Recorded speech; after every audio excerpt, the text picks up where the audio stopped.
Olá, bem-vindo a mais uma aula do curso completo de análise de conteúdo.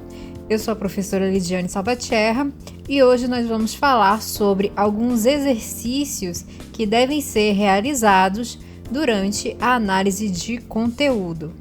Na aula anterior, nós falamos de algumas tendências que devem ser evitadas pelo pesquisador para que a gente possa ter uma análise de conteúdo sem viés parcial e com dados de alta qualidade.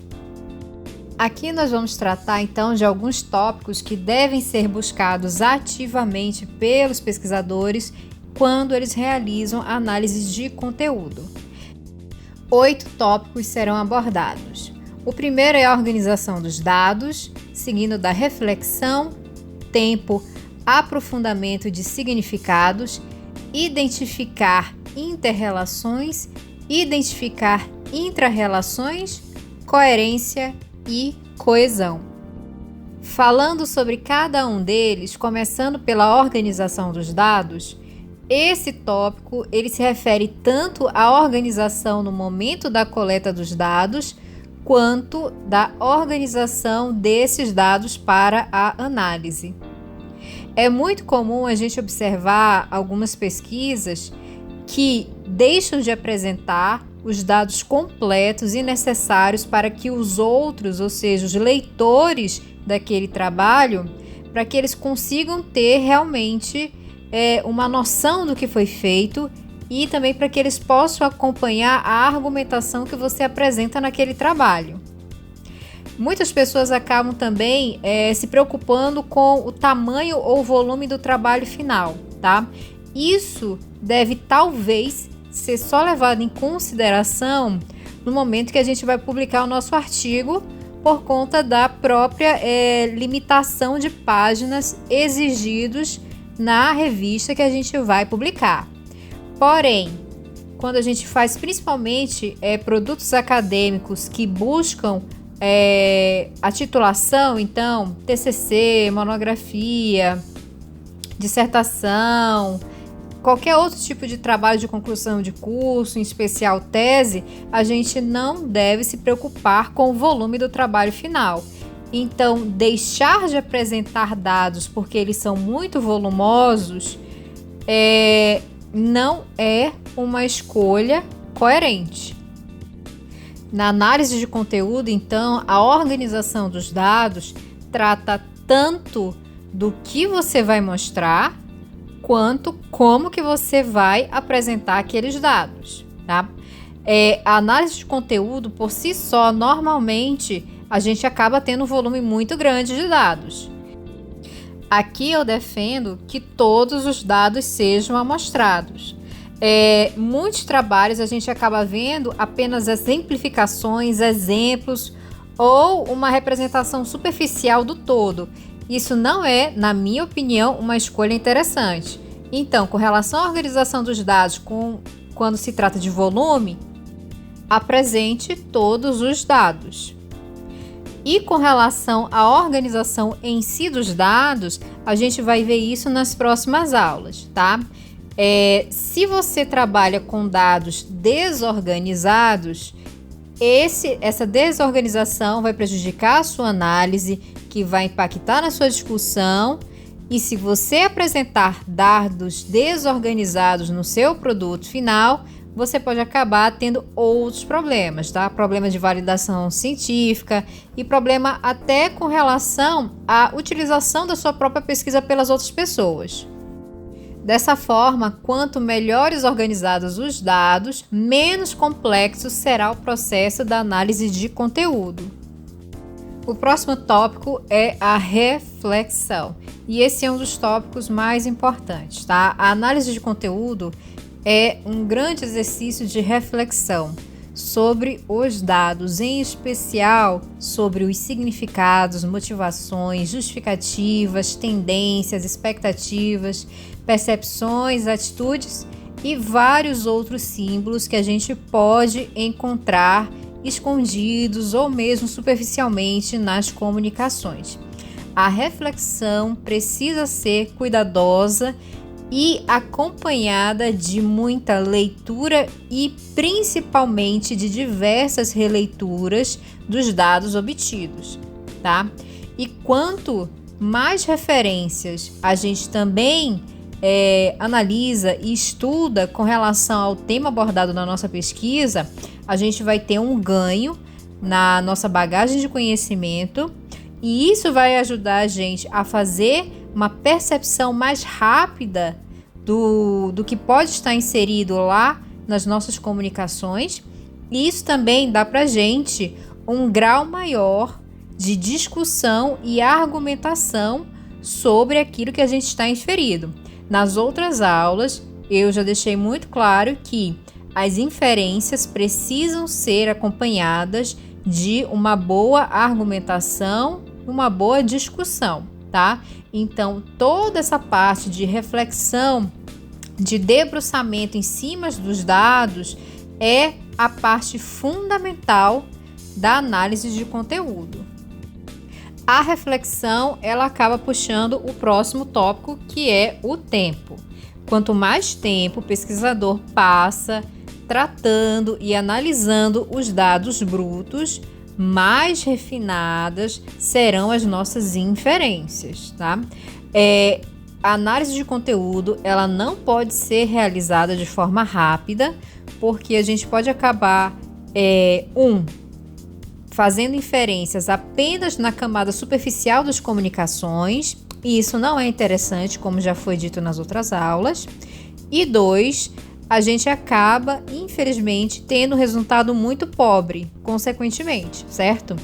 E a impaciência em obter os resultados finais, que é uma característica que acaba surgindo principalmente com quem tem prazo para entregar dissertação, artigo, em outros casos, acaba fazendo com que o pesquisador tenha menos tempo fazendo análise dos dados, e isso acaba impedindo que as ideias iniciais, que a gente já viu que normalmente são ideias superficiais, elas sejam revisitadas, reelaboradas e ampliadas ou até mesmo descartadas.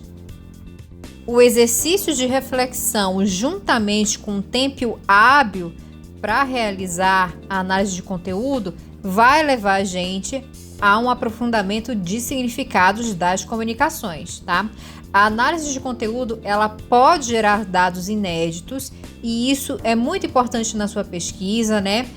Já foi dito também anteriormente que corroborar com as outras pesquisas é muito importante, mas que a análise de conteúdo, ela pode sim acabar trazendo novidades a um tema que já foi e que já é recorrentemente abordado, tá? Porém, para isso, o pesquisador ele realmente vai precisar realizar diversas releituras, ter paciência, calma, se debruçar em cima dos dados, a fim de que todos os significados sejam levantados. E levantando todos os significados, a gente parte para a análise das interpretações, ou seja, o que aquilo que eu observei significa, e literalmente se aprofundar nessas interpretações. A partir do momento, então, que a gente já tem os nossos dados e eles já foram organizados, a gente vai fazer o exercício de reflexão, utilizando todo o tempo possível e tentando se aprofundar nos significados, nas interpretações, a gente vai partir para a identificação das inter-relações. E o que são as inter-relações nas comunicações? São as relações recíprocas ou mútuas estabelecidas entre uma comunicação e a outra comunicação. Durante a análise de conteúdo, o pesquisador deve identificar relações em que há ou expressam certas correspondências entre diferentes comunicações e compreender quais fatores influenciaram para as relações semelhantes encontradas. E além de identificar as inter-relações, a gente também pode fazer a busca pelas intra-relações. As intra-relações são relações já interiores, ou seja, elas vão focar no objeto em si, ou seja, só naquela comunicação. A identificação das intra-relações, ela acaba sendo muito mais dificultosa, pois a gente vai ter que olhar para o emissor, ou seja, para quem é que emitiu aquela comunicação. Então, a intra-relação, ela vai buscar a relação própria da identidade do sujeito refletida na sua comunicação. Nesse ponto, nem sempre todas as análises de conteúdo precisam ter essa parte de identificação de intra-relações. Essa identificação, ela vai ser necessária quando é um dos objetivos da pesquisa ou quando a gente sabe que isso é fundamental de ser examinado e apresentado dentro da nossa proposta, tá? E quando é que a gente sabe que isso precisa ser apresentado na nossa proposta? Quando é que a gente sabe que isso precisa ser um objeto e, consequentemente, um objetivo da nossa pesquisa? Quando a gente sabe que a identidade do emissor, e quando eu falo identidade, eu estou falando no que aquela pessoa significa, no que aquele sujeito significa, quais são as suas características que serão fundamentais serem demonstradas e discutidas na pesquisa e que influenciam diretamente na sua própria comunicação. Então, para exemplificar melhor essa parte de identificação de relações inter e intra, a gente tem então esse slide. Aqui eu tenho a comunicação A e a comunicação B. A maioria das análises de conteúdo, elas vão buscar justamente essa troca. O que tem de semelhante entre a comunicação A e a comunicação B? Ou seja, o que o aluno A falou que o aluno B também falou? O que a mulher A falou que a mulher B também falou, tá? Então, o que tem de interessante ali? O que conflui entre aquelas comunicações e que são importantes de serem apontadas sobre o tema da minha pesquisa?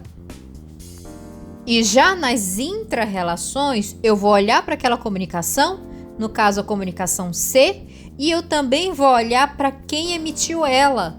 Então, a pessoa que falou aquela comunicação, que disse aquela frase, que escreveu aquele livro, o que eu consigo encontrar nela, nas suas características, no seu perfil, que justifiquem a sua fala?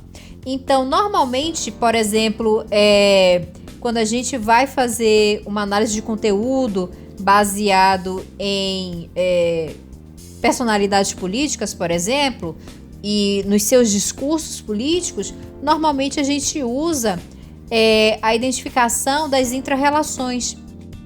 Então, a gente tem uma análise do discurso político e também a gente busca naquele político, ou seja, no emissor daquele discurso, algumas motivações para sua comunicação. Então, a idade dele, onde ele nasceu, o seu partido. A gente também pode fazer essa identificação de intra-relações com autores de livros e suas obras. Então, a gente faz análise de um livro e busca observar naquele autor o que tem nele ou dele refletido naquela sua obra. O que tem de influência? Porque a gente sabe, obviamente, que tudo que a gente fala acaba sendo um reflexo da gente, tá? Então, a gente vai sempre fazer a análise das intra-relações quando a gente sabe que é uma análise que é importante de ser mencionada, dependendo do objetivo da nossa pesquisa. O próximo tópico é a coerência. A coerência da análise de conteúdo, ela está relacionada com a coerência sobre o tema abordado na pesquisa, tá? A gente consegue encontrar alguns trabalhos de análise de conteúdo onde o texto inicial, que contém o objetivo, é completamente diferente com a discussão apresentada. E isso não pode acontecer não só na análise de conteúdo, mas em nenhuma pesquisa, tá? Então, o que você vai apresentar lá na sua discussão e também na sua coleta de dados tem que estar coerente com os objetivos da sua pesquisa. Além disso, a coerência em si ela é um dos princípios de interpretabilidade. E o que é isso? É basicamente fazer com que o texto faça sentido aos outros. E isso tem uma relação muito importante e intrínseca com a organização dos dados, tá? Essa parte de organização dos dados e de coerência na apresentação e na discussão a gente vai falar bem lá para frente, tá? Mas desde já, a coerência aqui ela vai tratar dessas duas situações. A coerência em si do projeto de pesquisa e na parte de discussão é quando a gente apresenta o dado bruto e a discussão. E o último tópico é a coesão. A coesão textual em si, ela trata da amarração das ideias, ou seja, a conexão entre uma ideia e a próxima. Essa parte de coesão textual, ela é fundamental em qualquer redação e, novamente, em muitos trabalhos de análise de conteúdo, eles acabam pecando por falta de coesão textual. E isso a gente acaba vendo, especialmente na parte de discussão. Se a gente está trabalhando com análise de conteúdo de uma comunicação que foi coletada da mesma forma, com a mesma padronização, e se a gente está fazendo uma análise a partir de um único tema, ou mesmo temas diferentes, mas que eles apresentam uma inter-relação, não tem como realizar uma discussão de forma fragmentada. Isso significa basicamente que o que você observou e o que você escreveu no parágrafo A, mesmo que seja muito diferente no que vai aparecer no seu parágrafo B, tem que haver ao menos um ponto em comum, porque as comunicações elas foram obtidas da mesma forma e sobre o mesmo tema. Então, vai ser função do pesquisador mostrar para o leitor esse ponto de coesão, tá? E para isso acontecer, o pesquisador ele vai ter que ter tanto o domínio da própria proposta de pesquisa, o que ele propôs fazer, e também ele vai ter um domínio grande com relação ao tema abordado. E para isso a gente volta a falar na importância da leitura constante, tanto do seu trabalho, da sua coleta de dados, quanto dos trabalhos já publicados.